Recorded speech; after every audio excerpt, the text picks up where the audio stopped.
દર્શક મિત્રો, વિરામ બાદ આપનું ફરી સ્વાગત છે વિશેષ ચર્ચામાં. વિશેષ ચર્ચાનો મુદ્દો છે અવઢવમાં કોંગ્રેસ. આ મુદ્દા પર ચર્ચા ચાલી રહી છે. દિલીપસિંહજી, તમને પૂછવા માંગીશ કે તમે પહેલા જવાબમાં એમ કહ્યું કે જૂથબંધી છે કોંગ્રેસમાં, આંતરિક જૂથબંધી. મનસ્વીજીએ પણ કહ્યું કે ગુટબાજી में ज़्यादा चलती है કોંગ્રેસ. તો આ જૂથબંધીને નિવારવા માટે કોંગ્રેસ પાસે કોઈ વિકલ્પ ખરો? કારણ કે આપણે જોયું છે, કેટલા વર્ષોથી જોતા આવ્યા છે કે જેટલા નેતા એટલા જૂથ કોંગ્રેસમાં. તો આ બધી જૂથબંધીને કારણે જ કોંગ્રેસ કાયમ માર ખાતી આવી છે. એ પછી પ્રદેશ કક્ષાનું હોય કે રાષ્ટ્રીય કક્ષાની કોંગ્રેસ હોય, બધે જૂથબંધી તો છે જ. બધે વાડા છે, દરેક નેતાઓના પોતપોતાના વાડા છે અને દરેક પોતાની નેતાને અથવા પોતાના જ સપોર્ટરને આગળ કરવા માગતા છે. તો આ બધાને અટકાવવા માટે કોંગ્રેસ પાસે વિકલ્પ શું? કારણ કે ભાજપમાં જૂથબંધી હશે પરંતુ બહાર નથી આવતી ક્યારેય. એ અંદર ને અંદર ક્યાંક ને ક્યાંક બધું સંતોષાઈ જાય છે અને બધું સમૂહસૂત્ર પાર પાડે છે. આમ આદમી પાર્ટી નવી પાર્ટી છે એટલે આપણને જલ્દી ખ્યાલ નથી આવતો, પરંતુ આમ આદમી પાર્ટીમાં પણ હશે, પરંતુ અંદર અંદર સમજીને એ લોકો ચાલે છે. પરંતુ કોંગ્રેસમાં કેમ એક મત નથી થતો? સૌથી મહત્વનો પ્રશ્ન કોંગ્રેસ માટેનો એ છે કે તમે સમજી લો કે છેલ્લા 32 વર્ષથી કોંગ્રેસ સત્તા પર નથી. અને સત્તા પર નથી એટલે શું છે કે જે કોંગ્રેસ સાથે જોડાયેલા લોકો છે, કે જે કોંગ્રેસમાં લોકો છે, એ લોકોને કોઈ પણ રીતે પોતાનું વર્ચસ્વ કે પોતાનું નામ ટકાવી રાખવા માટે કોઈ એક પદની જરૂર છે. કારણ કે એક તો તમારી સરકાર નથી અને કોંગ્રેસમાં બીજું તમારી પાસે પદ નથી. તો તમે તમારા વોટર પાસે કે તમારા મતદાર પાસે તમે કઈ અપેક્ષા લઈને કે કયા મુદ્દે જશો કે ભાઈ તમે આ મુદ્દે મને મત આપો? કારણ કે મત આપનાર દરેક વ્યક્તિને એવી આશા હોય છે કે મારો નેતા એ મારું કદાચ કામ કરશે, કે મને કામની જરૂર પડશે તો મારું એ કામ કરશે. અને એ દરેક નેતાઓને, કોંગ્રેસ, ભાજપ, આમ આદમી પાર્ટી, XYZ કોઈ પણ દરેક પાર્ટીના નેતાને આ વસ્તુ ખબર જ છે. એટલા માટે સૌથી મહત્વનો પ્રશ્ન છે કે દરેક પાર્ટીમાં કે દરેક પક્ષમાં ક્યાંક નાના મોટા પાયે જૂથબંધી હોય ને હોય. કોઈ પણ પક્ષ એવો દાવો નથી કરી શકતું કે એમના પાર્ટીમાં જૂથબંધી નથી. તમે આમ આદમી પાર્ટીની વાત કરો, ગુજરાતમાં ભલે નવી હોય, દિલ્હી લેવલે આપણે જોયું અરવિંદ કેજરીવાલે પ્રશાંત ભૂષણ સાથે, યોગેન્દ્ર યાદવ સાથે કે કુમાર વિશ્વાસ સાથે કે બીજા ઘણા બધા લોકો સાથે જે થયું એનું પિક્ચર, ડ્રામા બધું આપણે બધાએ જોયું. એટલે એવું નથી કે ભાઈ આ પાર્ટીમાં જૂથબંધી નથી, એક્સ પાર્ટીમાં જૂથબંધી, બધામાં જ છે જૂથબંધી. કોંગ્રેસની વાત કરીએ તો ગુજરાતની જૂથબંધી જે છે એ આપણે બહુ પહેલાથી, એટલે તમે કહી શકો કે 1960 થી ગુજરાત છૂટું પડ્યું ને મહા ગુજરાત પછી, ચળવળ પછી, ત્યારથી જે કોંગ્રેસ ફોર્મ થઈ એમાં જ આપણે જૂથબંધી થવાની શરૂઆત થઈ ગઈ. એ તમે જુઓ કે જીણાભાઈ દરજીની, પછી માધવસિંહ સોલંકીની, સનત મહેતાની, અને એ પછી તમે નામો એક પછી એક તમે જુઓ કે એ બધાના જૂથ હતા કે જે આજ સુધી ચાલે આવે છે. અત્યારના તમે વાત કરો તો અર્જુનભાઈની, ભરતસિંહ સોલંકીની, શક્તિસિંહ ગોહિલની, સિદ્ધાર્થ પટેલની. એટલે તમે જુઓ કે સીધા લેવલ પર આ બધા નેતાઓ છે કે જે પોતે ક્યારે જીત્યા નથી કે જીતતા નથી, કે એમના નેતૃત્વમાં પાર્ટીએ કોઈ એવું સારું પ્રદર્શન નથી કર્યું, છતાં આ લોકો પોતાની જાતને મોટા નેતા માને છે. હવે આ કહેવાતા મોટા નેતાઓની જોડે જે લોકો જોડાયેલા છે એ લોકોને પણ કંઈક આશા અપેક્ષા પોતાના મોટા નેતા પાસે હોય કે મારું કાનૂનીને કંઈક કામ હોય કે કંઈક જો જોડાયેલા રહે તો મને નેતા કામ કરી આપશે. એટલે મોટો નેતા એના કાર્યકરથી નેતા બને છે. હવે કાર્યકર પોતાના કોઈ નાના મોટા કામ માટે જો પાર્ટી પાસે પદ હશે કે એના મોટા નેતા પાસે કંઈક એની હશે આપવા માટે, તો એની સાથે જોડાયેલો રહેશે. બાકી ગુજરાતમાં કોઈ પણ નેતા એ એના કાર્યકરને આપી શું દેવાનો? કશું જ નહીં. માત્ર કોંગ્રેસ પાસે શું છે કે કોંગ્રેસની કહેવાતા પદો જે છે એ એની પાસે આપી શકે. આ પદોની લાલસા અને અપેક્ષામાં કોંગ્રેસમાં વર્ષોથી, એટલે સત્તા નથી ત્યારથી ગુટબાજી રહી છે. ભાજપમાં ગુટબાજી છે પણ ભાજપ સરકારમાં છે એટલે નીચેના કાર્યકરને છે કે ભાઈ કાલથી મારું કામ પડશે, જો કંઈક વધારે કરીશું એટલે તો આપણું કામ અટકી જશે કે કામ નહીં થાય. કારણ કે સીધી કારકર્દી રીતે મૂળ કામ કરાવવાની જ પ્રેક્ટિસ છે. એટલે ડિસિપ્લિન છે એનું એક મોટું, હું એવું કહું કે 50 થી 70% કારણ છે કે એ પાર્ટીની સરકાર છે. કાલ ઉઠીને જો ભાજપની સરકાર જતી રહે કે ગુજરાતમાંથી ભાજપની સરકાર ન બને તો પછી જેવી સ્થિતિ કોંગ્રેસની છે કદાચ એવી સ્થિતિ ભાજપની પણ હોય.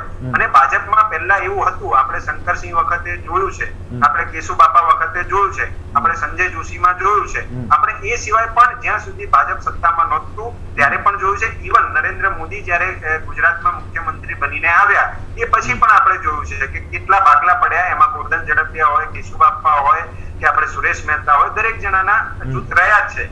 પણ અગેન સત્તા સાથે સમાધાન થાય છે, એ જ કારણે આ લોકોમાં થાય છે. કોંગ્રેસમાં શું છે, પદ સાથે સમાધાન થાય છે. એટલે દરેક નેતા પોતાનું વર્ચસ્વ ટકાવી રાખવા માટે કોંગ્રેસમાં પોતાનું જૂથ ઉભું કરે છે અને એના કાર્યકરને કોઈક નાનું મોટું પદ આપીને એને જોડી રાખે છે. એના કારણે હું માનું છું કે જ્યાં સુધી કોંગ્રેસ સત્તા પર નહીં આવે કે કોંગ્રેસ જ્યાં સુધી કોઈ આપી શકે એવી સ્થિતિમાં નહીં હોય, કોંગ્રેસમાં જૂથબાજી ઓછી થવાની નથી. તમે અત્યારની જ વસ્તુ જોઈ લો કે ગુજરાતમાં કોંગ્રેસ પ્રમુખ પદ ખાલી છે, તો એના પ્રમુખ પદ માટે 4 જુદા જુદા જૂથ જે છે એ લોબિંગ કરી રહ્યા છે. એક ભરતભાઈ નું જૂથ છે, એક અર્જુનભાઈ નું જૂથ છે, એક સિદ્ધાર્થ પટેલ નું જૂથ છે, એક શક્તિસિંહ નું જૂથ છે. હવે તમે વિચારો કે આ જૂથ જે છે એ કાલ ઉઠીને કોઈ એક પ્રદેશ પ્રમુખ જે બની ગયો, માની લો કે એક વ્યક્તિ બની ગયો, તો બાકીના 3 લોકો જે છે એ પહેલો જે વ્યક્તિ બન્યો છે એને હરાવવા માટે કામ કરશે. હવે એને એ હરાવવા માટે કયું કામ કરશે કે જે એની ટિકિટ વહેંચણી 22માં થવાની હશે કે સંગઠનના જે પદોની વહેંચણી થવાની હશે, એમાં સતત એ સફળ ન થાય એના માટેના પ્રયત્નો કરશે. હવે તમે સમજો, તમે મને હરાવવા માટેનો પ્રયત્ન કર્યો હોય તો હું તમારી સાથે સમાધાન કઈ રીતે કરી શકું? એટલે કોંગ્રેસની અંદરની લડાઈ જે છે એ દિવસે ને દિવસે વધતી ચાલી છે.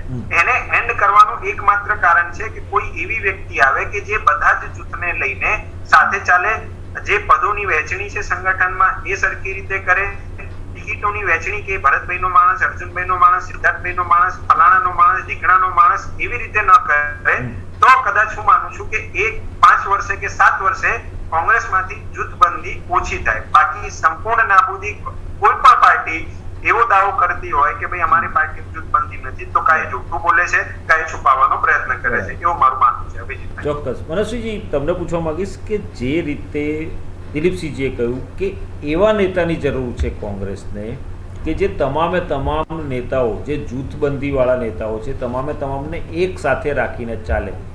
તો શંકરસિંહ વાઘેલાની વચ્ચે વાત ચાલતી હતી હાઈકમાન્ડ સાથે, અને શંકરસિંહ વાઘેલાએ પણ એવી ઈચ્છા વ્યક્ત કરી હતી કે अगर मुझे सोनिया गांधी या राहुल गांधी बुलाएंगे तो मैं ज़रूर सोचूंगा और उनसे मिलके फिर पार्टी रिजॉइन करने का सोचूंगा.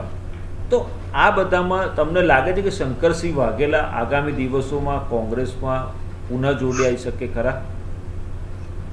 देखिए, बापू का राजनीति जो है वो अलग तरीके से रहा है. बापू आज भी अगर हम देखेंगे गुजरात के one of the strongest leaders में से एक गिने जाते हैं. पर बापू का क्या, ये बापू की एक अलग इच्छा हो सकती है कि अगर कांग्रेस के कार्यकर्ताओं की भी ये इच्छा है और अगर वो आ भी जाते हैं, क्या कांग्रेस के कार्यकर्ता उनको ऐसे एक्सेप्ट कर सकेंगे?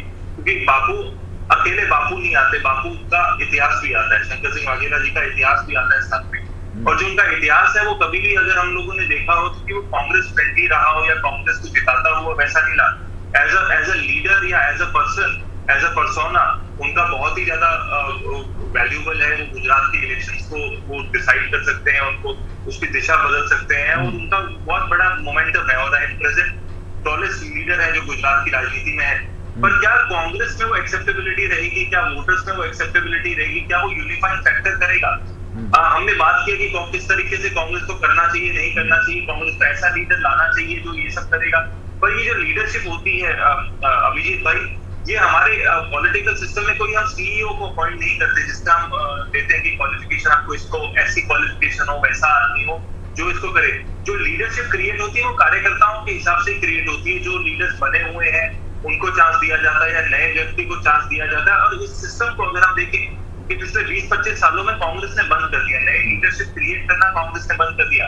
सबसे पहले हमारे देश में अगर किसी ने नई लीडरशिप क्रिएट करने की शुरुआत की थी वो जवाहरलाल नेहरू ने की थी, फिर इंदिरा गांधी ने की थी, उसके बाद किसी ने की थी तो एल.के. अडवाणी जी ने की थी. उन्होंने लगातार हर राज्य में से, जब भारतीय जनसंघ से बीजेपी का चयन हुआ, उन्होंने लगातार हर राज्य से, अगर हम 30 साल पहले अगर जाए हमारे देश के इतिहास में, तो उन्होंने हर राज्य में से 2-3 ऐसे लोगों को लीडर बनाने की कोशिश की जो आने वाले समय में, चाहे वो अरुण जेटली जी हो, सुषमा स्वराज जी हो, नितिन गडकरी जी हो, राजनाथ जी हो या नरेंद्र मोदी जी हो, उन्होंने मौका दिया हर राज्य से लोगों को कि वो आगे आने वाले टाइम में फ्यूचर में नेतृत्व करें.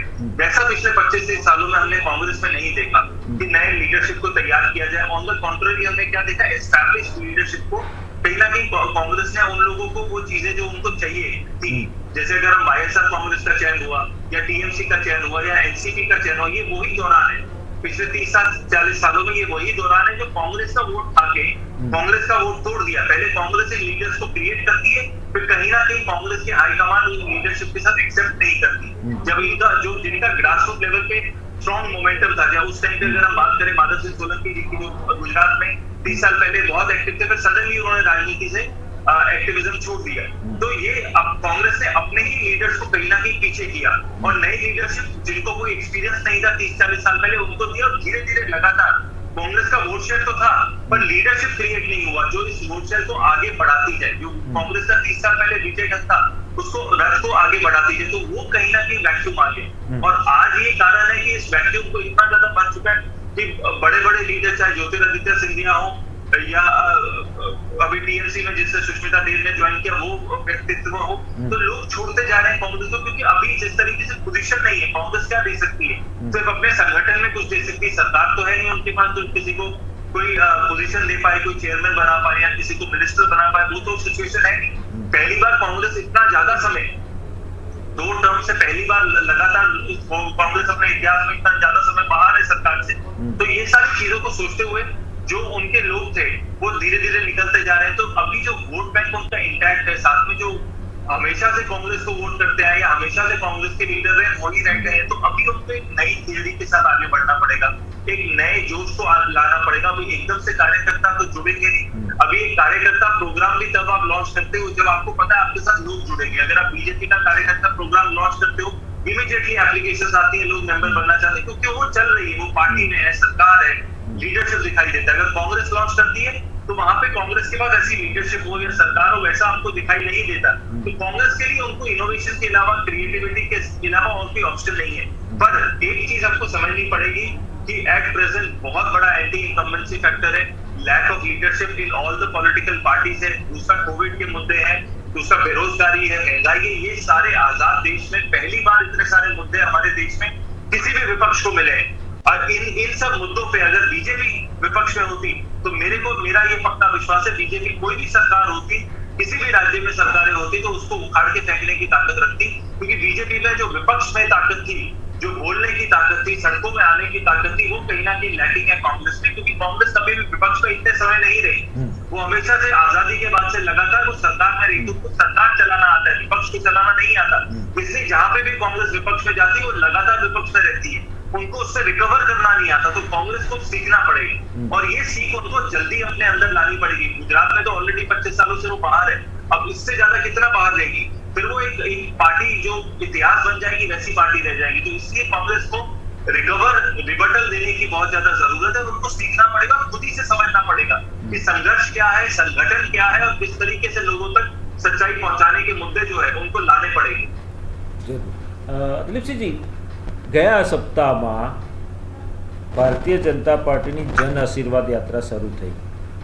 આ જ મંચ ઉપરથી યાત્રાઓની મોસમના નામે વિશેષ ચર્ચા કરી હતી। એ સમયે મનસ્વીભાઈ સાંભળજો, એ સમયે કોંગ્રેસના એક નેતા જે આ ચર્ચામાં જોડાયા હતા એમને પૂછવામાં આવ્યું કે કોંગ્રેસ નેતૃત્વ વિહોણી પાર્ટી છે, એ પ્રદેશમાં હોય કે રાષ્ટ્રીય લેવલ પર, તો એમણે સ્વીકાર્યું હતું આ વાતને। પરંતુ આજે જ્યારે આ મુદ્દા ઉપર ચર્ચા કરવા માટે જાણ કરવામાં આવી તો કોંગ્રેસવાળા નારાજ થયા। કોંગ્રેસ કહે છે કે અમારા પાસે નેતૃત્વ છે, અમારા નેતાઓ છે, પરેશભાઈ છે, અમિતભાઈ છે, અમારા નેતાઓ છે, સોનિયાજી છે, અમારા નેતા, પરંતુ જે પાર્ટીમાં કાર્યકારીના પદથી જ ચાલતું હોય એમાં નેતૃત્વ કઈ રીતે કહી શકાય? શું કહેશો તમે આ બાબતે?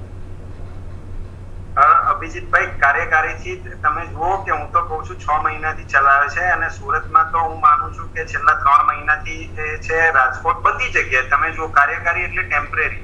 આ ટેમ્પરેરી વાળું રાજકારણ છે ને, જો એમને ખબર પડતી હોત ને કે આવું ન કરાય તો કદાચ આજે 32 વર્ષથી સત્તાની બહાર નહીં રહ્યા હોત। કારણ કે એમને ખબર પડતી હોત ને તો એ ક્યારના નેતૃત્વનું ચયન કરી લીધું। હું તમને કહું કે 2 દિવસ પહેલા કોંગ્રેસના એક સિનિયર નેતા સાથે વાત થતી હતી, એમણે પણ આ જ મુદ્દો રજૂ કર્યો અને એમણે એવું કીધું કે અમારી દિલ્હીની અનેક રજૂઆતો પછી અમને એવો જવાબ સાંભળવા મળ્યો છે કે રાજસ્થાનમાં કેબિનેટનું વિસ્તરણ થવાનું છે, કેબિનેટનું વિસ્તરણ થશે, એના પછી ગુજરાતમાં પ્રભારી મળશે, ગુજરાતમાં જે પ્રભારી આવશે એ બધા જ જે હાલના ધારાસભ્યો છે, એ સિનિયર નેતાઓ છે, એ એ બધાને મળીને એક ઓપિનિયન લેશે. એ ઓપિનિયન લીધા પછી ગુજરાતમાં પ્રદેશ પ્રમુખ નિમાશે, ગુજરાતમાં પ્રદેશ પ્રમુખ બનશે, પછી 6 મેટ્રો સિટી છે એ 6 મેટ્રો સિટીના નવા પ્રમુખો નિમાશે, સંગઠનનું માળખું બદલાશે અને આ બધી જ પ્રક્રિયાઓ થશે. આ બધી પ્રક્રિયાઓમાં તમે શું લાગે છે કે આ કઈ 2-5 દિવસ કે મહિનામાં થઈ જશે? આ 2-3 મહિના, 4 મહિના, 6 મહિનાની પ્રક્રિયા છે. આ 6 મહિનામાં જ્યાં સુધી કોંગ્રેસ હજી પોતાનું ઘર સાફ સુથરું કરીને તૈયાર કરશે ત્યાં સુધીમાં ઇલેક્શન આવીને માથે ઉભું રહેશે. આ આખી સ્થિતિમાં જે મુદ્દાઓની વાત છે, મૂળ મુદ્દા જે મનીષભાઈએ કીધા કે ભાઈ બેરોજગારી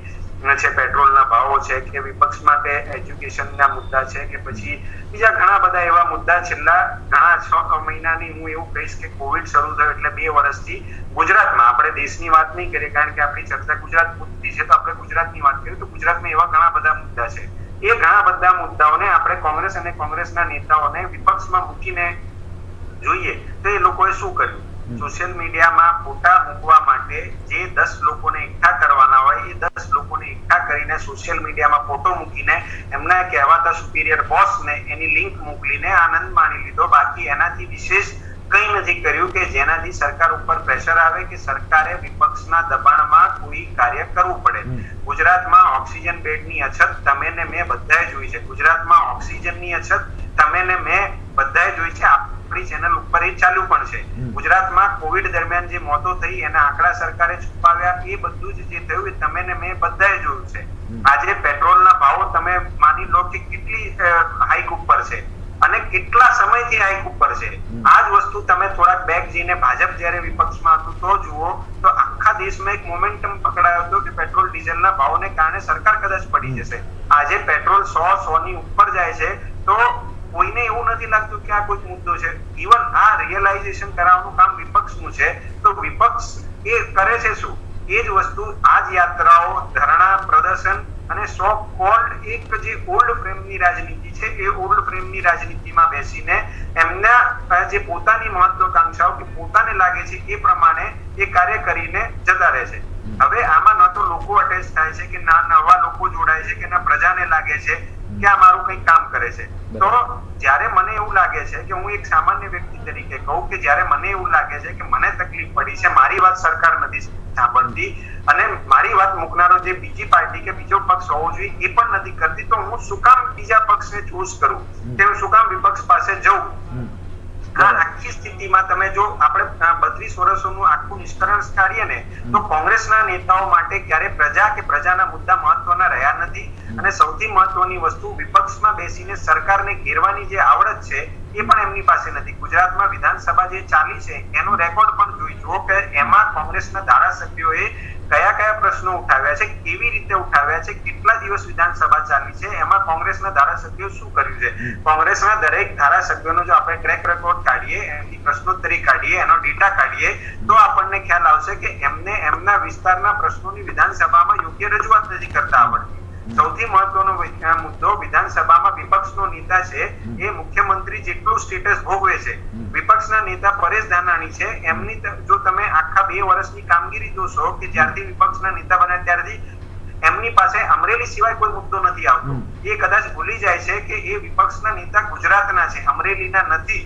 એ દરેક મુદ્દે ક્યાંકથી અમરેલીનું કારણ કાઢે છે, સૌરાષ્ટ્રની વાત લાવે છે, રાજકોટની બહાર એ નીકળી જ નથી શકતા.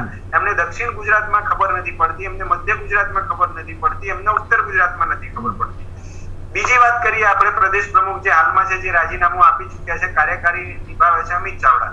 અમિત ચાવડા મધ્ય ગુજરાતમાંથી ક્યારે બહાર નથી આવે. એમને તમે આજે સૌરાષ્ટ્રમાં જઈને જુઓ અને અમિત ચાવડાને એવું કહો કે મને 100 નામો આપો કે જે તમારા કાર્યકર છે, તો એ કદાચ 100 નામો નહીં કહી શકે. આજે દક્ષિણ ગુજરાતમાં અમિત ચાવડાને પૂછો તમે કે છેલ્લા 2 વર્ષમાં તમે દક્ષિણ ગુજરાતમાં કયા એવા મુદ્દાને ઉઠાયો કે જેને લઈને લોકોને એવું લાગે કે કોંગ્રેસના નેતાઓ મારું કામ કરે છે? એક પણ નહીં. હવે આ કહેવાતા 2 મોટા નેતાઓની તો જવાબદારી હતી ને વિપક્ષ તરીકે લોકોને એવો અહેસાસ અપાવવાની કે જ્યારે સરકાર ફેલ થાય છે ને ત્યારે વિપક્ષનું કામ શરૂ થાય છે. અહીંયા તો વિપક્ષ પોતાનું જ કામ નથી કરાવી શકતું તો લોકોનું કામ કઈ રીતે કરાવી શકશે?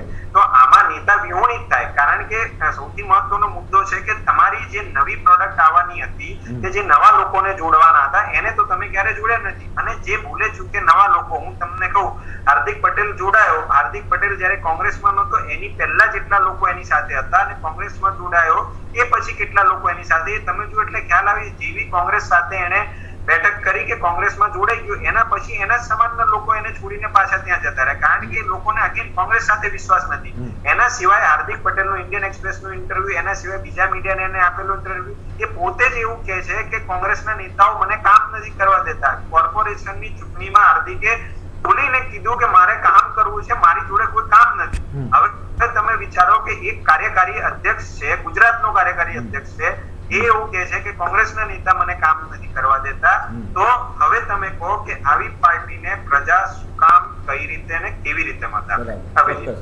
મનુષ્યભાઈ હાર્દિક પટેલની વાત નીકળી છે હાર્દિક પટેલ કાર્યકારી અધ્યક્ષ બનાવે કોંગ્રેસે પાટીદારોના મત અંકે કરવા માટે કરીને પાટીદાર નેતા પાટીદાર અનામત આંદોલન સમિતિના કન્વીનર એક સમયના એને કોંગ્રેસ સાથે જોડી અને કોંગ્રેસમાં કાર્યકારી અધ્યક્ષ પદ આપ્યું પરંતુ જે રીતે દિલીપસિંહે કહ્યું અને આપણે બધાએ જોયું છે કે એમને સાઇડ ટ્રેક જ રાખવામાં આવે છે હંમેશા કોંગ્રેસના કોઈ પણ વિરોધના કાર્યક્રમો હોય તો ત્યાં ક્યાંય હાર્દિક પટેલની હાજરી જોવા મળતી નથી તો પાટીદાર ફેક્ટરને અંકે કરવા માટે કોંગ્રેસે આ દાવ ખેલ્યો પરંતુ જે રીતે નરેન્દ્ર મોદીએ તાજેતરમાં જ એમના મંત્રીમંડળનું વિસ્તરણ કર્યું અને જે માસ્ટર સ્ટ્રોક માર્યો બે પાટીદાર નેતાઓ જે MOS હતા એ બંનેને કેબિનેટ કક્ષામાં પ્રમોશન આપી દીધું અને જન આશીર્વાદ યાત્રા શરૂ કરી આ બંને નેતા અને સૌરાષ્ટ્ર આખું ફરી વળ્યા પરંતુ હજી સુધી હાર્દિક પટેલ પાસે કોંગ્રેસે આવું કોઈ કામ કરાવ્યું નથી અત્યાર સુધીમાં કોઈ આવું કામ સોંપ્યું નથી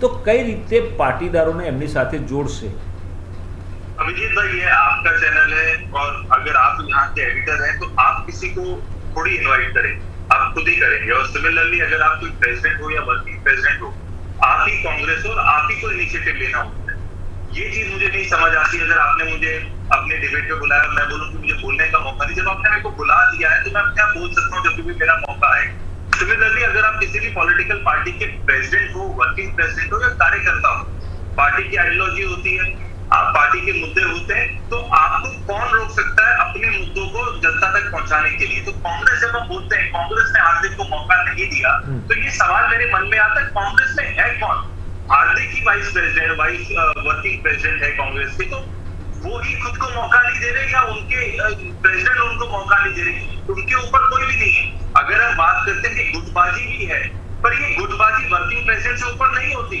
डिसीजन कॉलिंग या लीडरशिप दिखानी होती तो वो हार्दिक पटेल को खुद दिखानी होती क्योंकि वो वर्किंग प्रेसिडेंट है अगर हम खुद वर्किंग प्रेसिडेंट होकर बोल रहे हैं कि कांग्रेस मुझे इन्वॉल्व नहीं कर रही वही तो कैप्टन है उन्हीं को तो आगे लेके जाना तो ये कैसे कैप्टन है जो बोल रहे हैं कि मेरे 11 खिलाड़ी मेरी सुन नहीं रहे या मेरे 11 खिलाड़ी खुद मैच खेल रहे विदाउट कैप्टन ऐसा तो हो ही नहीं सकता तो ये जो चीज है ये बिल्कुल ये चीज जो आपकी सवाल है ये जनता के मन में है कि क्यों हार्दिक इलेक्टिव है क्यों हार्दिक को काम नहीं दिया जा रहा क्या ये जो अंदरूनी बातें हैं कांग्रेस की कांग्रेस को सॉल्व करना पड़ेगा क्योंकि ये जब डिबेट में आती है या ऐसी चर्चा हम लोग जब करते हैं तो इससे डैमेज कांग्रेस का ही होता है अगर उनको साथ में नहीं लिया जा रहा या वो खुद साथ में नहीं आ रहे ऐसी बातें जनता तक पहुंचाना जो पार्टी की पॉलिटिकल इंटरनल बातें हैं मतभेद हो सकता है दो लोगों में मतभेद होना चाहिए उसमें कोई दो राय नहीं है पर ये बातें अगर सार्वजनिक हो जा रही है तो इससे डैमेज पार्टी को होता है और इस डैमेज का कारण क्या होता है अभिजीत भाई आज ये डैमेज पार्टी को होगा या उस व्यक्ति को होगा पर लॉन्ग टर्म में अगर हम देखेंगे तो ये घूम फिर के हमारे ऊपर भी डैमेज आएगा जो उस पार्टी के नेता है कि आज आप अपनी पार्टी के बारे में खराब बोल रहे हो कल को वही पार्टी लोग आपके ऊपर कैसे विश्वास करेंगे फॉर एग्जाम्पल XYZ अगर गुट है X अगर Y के बारे में खराब बोलेगा या X अगर Z के बारे में खराब बोलेगा तो लोग वो X के बारे में कैसे विश्वास करेंगे कि ये व्यक्ति सही व्यक्ति है तो ये चीज इनको समझनी पड़ेगी आप मीडिया में कुछ भी बोलते हो आप जनता के सामने कुछ भी बोलते हो तो इससे नुकसान आज उस व्यक्ति का होगा जिसके बारे में आप बोलते हो कल पार्टी का होगा पर परसों आपका भी नुकसान होगा यही कारण है पिछले 25-30 सालों से जो जनता से वंचित रह रही है सरकार से वंचित रह रही है कांग्रेस यही कारण है उनको ये रोकना पड़ेगा क्योंकि ये चीज से क्या हो रहा है जो ग्रास रूट लेवल के मुद्दे हैं अभिजीत भाई महंगाई का मुद्दा है 60 रुपए का जब तेल था तो हम लोग सड़कों पे बाहर थे पेट्रोल डीजल का जब रेट था और आज 100 रुपए का है तो हम सब अपने रूम में बैठे अपने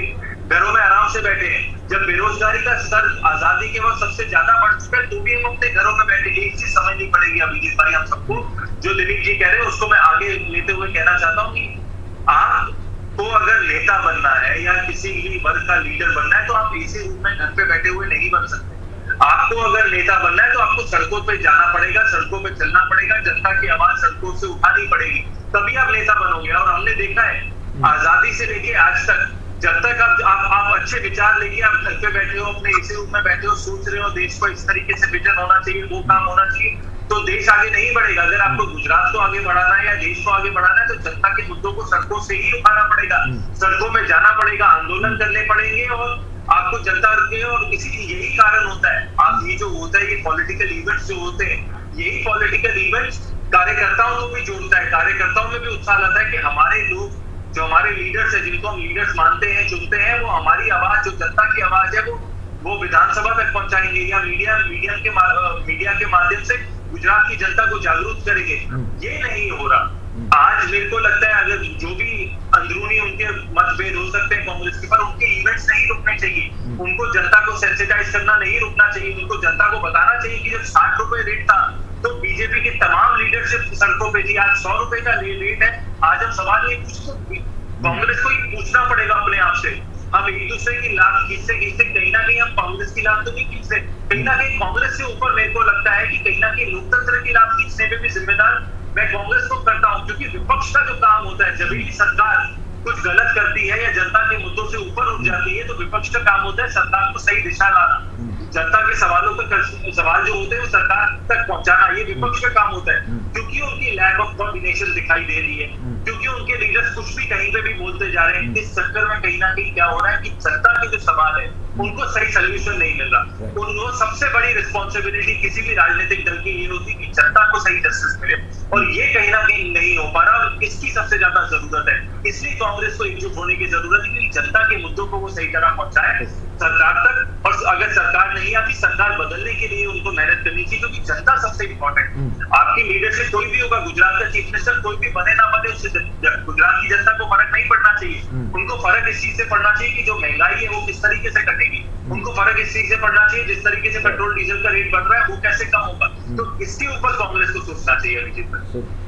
ચોક્કસ દક્ષ તો સમયનો અભાવ છે, આ ચર્ચા તો લાંબી ચાલી શકે એમ છે, પરંતુ સમયનો અભાવ હોવાને કારણે આ ચર્ચાને અહીં અટકાવીશું। પરંતુ જે રીતે અવઢવમાં છે કોંગ્રેસ, તો આ મુદ્દે જે ચર્ચા થઈ એમાં એક જ સાર નીકળે છે કે કોંગ્રેસે પોતાની આંતરિક જૂથબંધી છોડી અને એકજૂથ થઈને કામ કરવું પડશે અને સારા એવા નેતાને પોતાને ત્યાં લાવવા પડશે, તો જ આગળ વધી શકાશે। કારણ કે જે રીતે કોંગ્રેસના અને ભાજપના નેતાઓ ભૂતકાળમાં પણ 2014ના ઇલેક્શન પહેલાં જે રીતે ભાજપ સમગ્ર આખું ભાજપ દેશભરમાં ભાજપના તમામે તમામ નેતાઓ સડક પર આવી ગયા હતા, એવી રીતે સડક પર આવીને કાર્યક્રમો કરે છે, પરંતુ તેને મતમાં કન્વર્ટ કરવા વિપક્ષની ભૂમિકા ભજવવામાં નિષ્ફળ નીવડી છે। કારણ કે આંતરિક જૂથબંધી છે, આંતરિક જૂથબંધીને કોંગ્રેસ ભૂલાવશે તો જ કોંગ્રેસની નૈયા 2022ની ચૂંટણીમાં પાર લાગશે એવું ચોક્કસ કહી શકાય। એ મનસ્વીજી, દિલીપસિંહજી, આપ બંનેનો ખૂબ ખૂબ આભાર ચર્ચામાં જોડાયા બદલ। દર્શક તો આ હતી અમારી વિશેષ ચર્ચા। વધુ સમાચાર અને અપડેટ્સ માટે જોતા રહો ઇન્ડિયા ન્યૂઝ ગુજરાત, ગુજરાતની ધડકન। નમસ્કાર।